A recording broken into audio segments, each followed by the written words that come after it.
కొందరు వారి బ్రతుకులో చిన్న చిన్న విషయాల్లో బంధించబడిన స్థితిలో ఉన్నారు. కానీ అది చిన్న కార్యాలే కావచ్చు, గొప్ప కార్యాలు కావచ్చు, ప్రభు విమోచిస్తాడు. ఏనుగుని మీరు చూసారా? ఏనుగుని చూస్తే చాలా బలంగా ఉంటుంది. ఎంత బలం అండి ఏనుగుకి! అంత పెద్ద ఏనుగుని ఒక తాడో లేకపోతే ఒక గొలుసు కట్టి దాని కాళ్ళకి గొలుసు ఒకటి కట్టి, ఒక కర్ర ఒకటి నాటి, ఒక ఇనుప కర్ర, ఒక కమ్మి ఒకటి నాటి దానికి గొలుసులతో కట్టేస్తుంటారు, లేకపోతే ఒక స్తంభానికి కట్టేస్తుంటారు. అంత పెద్ద ఏనుగు.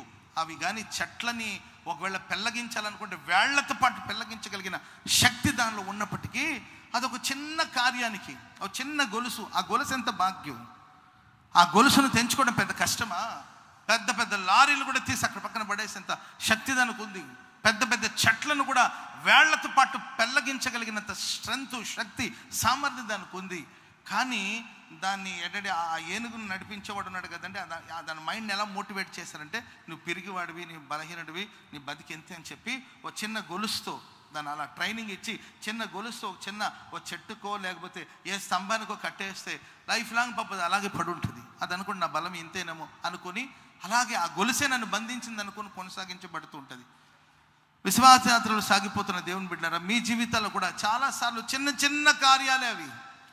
చిన్న కార్యాలకు ఒకవేళ బానిసుడిగా మారిపోయావేమో. ఏంటంటే ఎంతో గొప్ప మనిషి సిగరెట్ ఎంత ఉందండి, దానికి బానిస అయిపోయి ఉంటాడు. సిగరెట్ ఎంత, దాని భాగ్యం ఎంత? ఓ చిన్న సిగరెట్కి బానిసుడిగా మారిన వాడు లేకపోలేదా?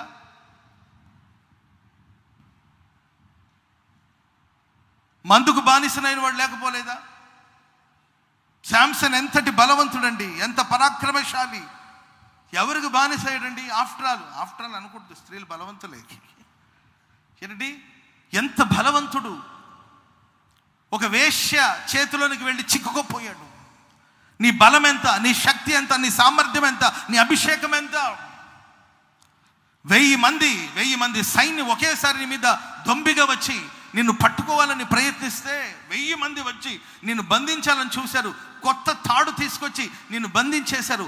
ఆ తాడు నిన్ను బంధించలేకపోయింది.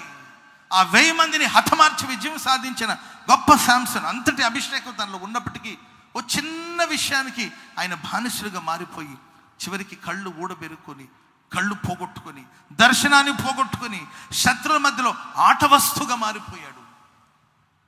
ఈ రాత్రి ఇక్కడ కూడి వచ్చిన మీరు చిన్న సమస్యలే, చిన్న పాపాలే, సీరియల్ పిచ్చి కావచ్చు, సినిమాలు పిచ్చి కావచ్చు, సెల్ ఫోన్ పిచ్చి కావచ్చు, అది చిన్న ఫోన్ కావచ్చు, పెద్ద ఫోన్ కావచ్చు, చిన్న ఫోనే కావచ్చు, దాని మీద ఉన్న మమకారం, దాని మీద ఉన్న వ్యామోహం, దాన్ని తీసి పారవేయలేకపోతున్నారు, దాన్ని విసిరి పారవేయలేకపోతున్నారు.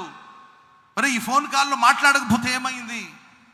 ఈ ఫోన్కి నేను బానిసుడైపోయానే, ఇంత పెద్ద మనిషిని, ఇంత గొప్ప అభిషేకం పొందిన వాడిని, ఇంత గొప్ప విశ్వాసిని, నేను దీనికి బానిసుడిగా మారిపోయానే. ఫోన్ లేకపోతే కొంతసేపు ఫోన్ కనపడకపోయేసరికి కంగారు వచ్చేస్తుంది, టెన్షన్ పడిపోతున్నావు. ఎంత గొప్ప వ్యక్తివి, దేనికి నువ్వు బానిసుడైపోయావు? ఇలా ఒకవేళ బానిసత్వంలో బ్రతుకుతున్నవేమో. ఏశావు ఎంత బలవంతుడు,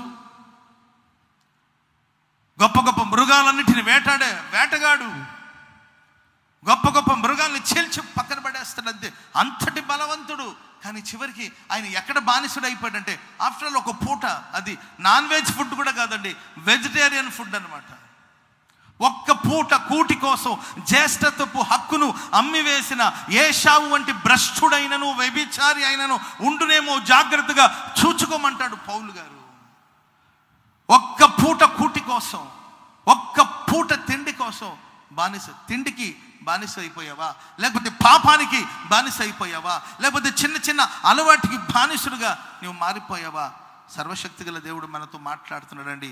నీవే బంధకాల మధ్యలో ఉన్నా, ఏ సంకళ్ళ మధ్యలో ఉన్నా భయపడవద్దు. నా దేవుడు ప్రతి కట్లను తెంచబోతున్నాడు.